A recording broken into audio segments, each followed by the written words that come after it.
Good evening, Get Familiar. Okay, wonderful. Okay, the reason why I actually came here to do this gig is because I'm trying to become one of the greatest comedians that ever lived. That's my aim in life. Thank you very much, sir. And I figured for me to do that, I need to work on my impressions. So I've been working on one in particular. Would you guys like to see it? Yeah. Good, because I was going to do it anyway. But for this to work, you have to close your eyes. You can pretend you're too cool for school, leave your eyes open, it's going to ruin the joke for yourselves. Close your eyes. Close your eyes.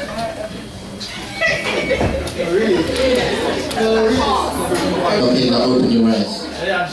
That was my impression of my father.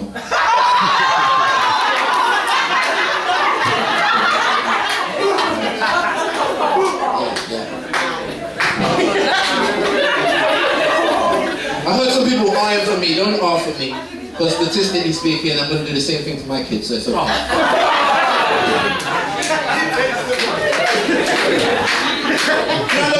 I know that was a good impression, because you guys don't know my father, but you're like, that would be him, yeah.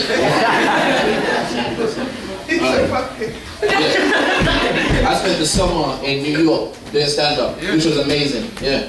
And it was fun, but I feel like I desecrated the moment. Because I turned it into a one-man competition of how many girls can I pick up with my British accent.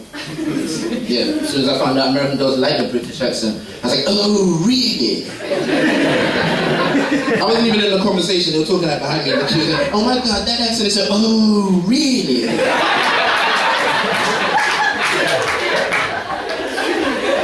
You guys don't know this, I was actually more British out there than I am when I'm here. I was using words I don't even know the meaning to, just because they sounded sexy at the time. I was in conversation like, oh, that's just curiously hilarious. I'm like, oh, I think that replaces these and breathe yes.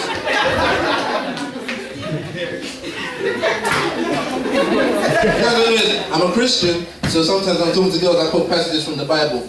I was quoting passages from the King James Version, just because it sounded more English. I was like, you know he maketh me to lie down in green pastures. Don't you mean pastures? Pastures.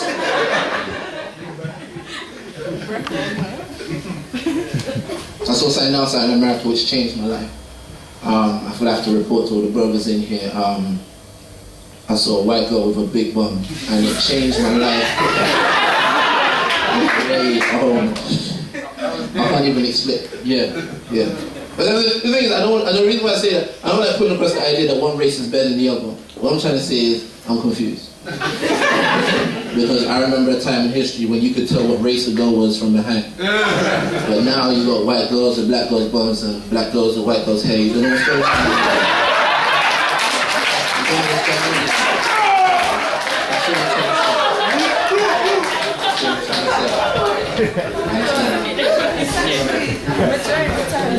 But if I have one complaint with that great nation, because I love America, if I have one complaint with that great nation, I say they just have way too many obese people.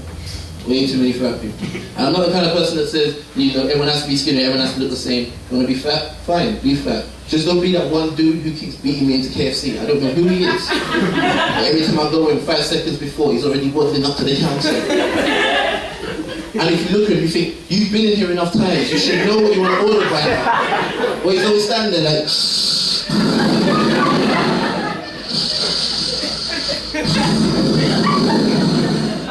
that side, please. You ever watch a fat American pick what he's trying to eat? It's like watching 2 Nigerian men fight. Because Nigerian men actually get round to the fighting. They like the hype that comes before the fight.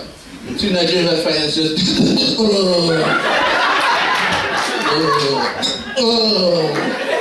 Let me stop going through the bars. Haha,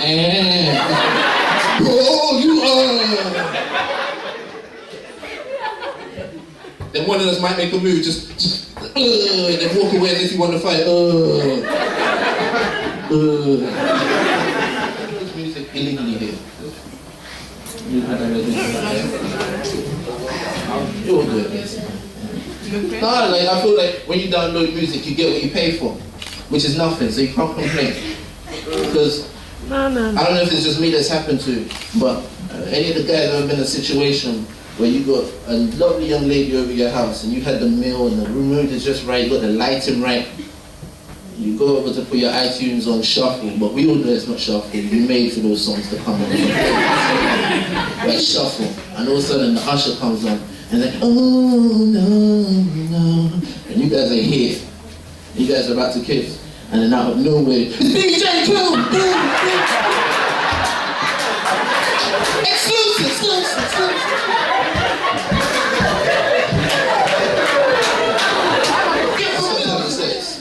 Okay. Yeah, I stopped having sex because I wanted to get closer to God, you know. Amen. Thank you very much. Yes, so I stopped having sex. You see, it's a funny thing telling people you don't have sex anymore. But it's the kind of thing that makes them want to shake your hand, but not want to shake your hand.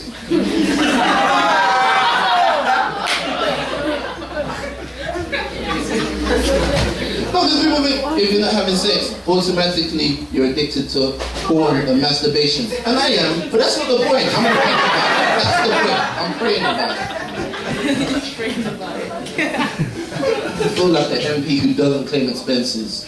I'm just, because the thing is that sex is just so out there now. It's just so in your face. I grew up in Craig, where, you know, girls tend to fall into two categories. You got your friends with benefits and you got your friends on benefits. That's just about how it goes. So I'm just trying to get to a point where, you know, I can get married. I know that the next time I have sex, God's gonna be pleased with me. You know what I'm saying? Like I want to be able to say grace before sex. I want to be able to pull my kids down and we all hold hands.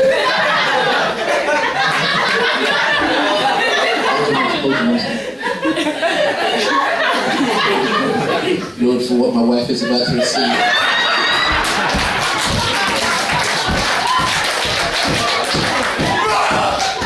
I'm truly thankful. That's why I say, every day I'm playing Monopoly with a friend of mine. And I'm whooping them left, right, and center.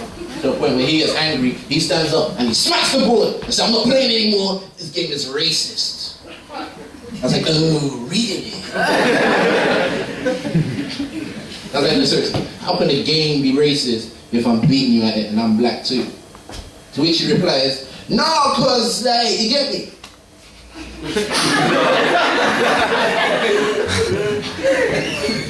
I said, no, I don't get you. That wasn't even a coherent sentence. What? He goes, no, look at the board, innit? Look at the board. You got Mayfield, you got Piccadilly, you got Park Lane. How come there's no black areas on the board? How come there's no Brixton, no Peckham, no Hackney, no Hull Hill? So I was like, look, they are on the board. They just labeled it go to jail.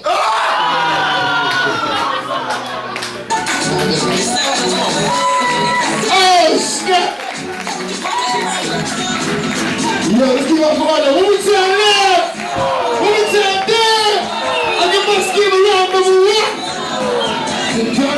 From the show, like the structure of it and, you know, the way. You know what, yeah, it's nice. I'll tell you why it's nice, yeah. Not because necessarily this is where the TV crews are gonna come and whatnot, but this is where the stars are born. You understand? It's like, if you forget about trying to become a star for a second, you forget about trying to get famous, you work on your art. This is a nice place to do it. It's the first time I ever just was that real on stage, and that's only because Get Familiar can allow for that. If I get paid for a big show, I can't go on stage and start talking about my problems. They ain't paid for that. But this is somewhere that artists should be, just working out. It's like a gym. You understand? This isn't the big leagues, this isn't a competition, but it's a gym. And that's why I was quite happy to do it, and I'm happy I did do it. I've seen people come through here with ridiculous talent, and this isn't like the epitome of where everyone's going to reach in their career. Don't get that wrong. People are on to keep getting bigger and keep getting better, but it all starts here. So hold tight, you, hold tight. Just for bringing a platform like this is invaluable. A platform like this is invaluable. You can't put money on a place like this just because the intangible benefit that it gives artists is immeasurable. It's immeasurable. What's your name? My name's Ola, the comedian. But I feel like if you have to tell people that it's the comedian, you're not doing your job right. Yeah. So I'm Ola. Alright, bless you. Stay blessed. Cool, man. Oh yeah. What we tell them? Tell them, boo!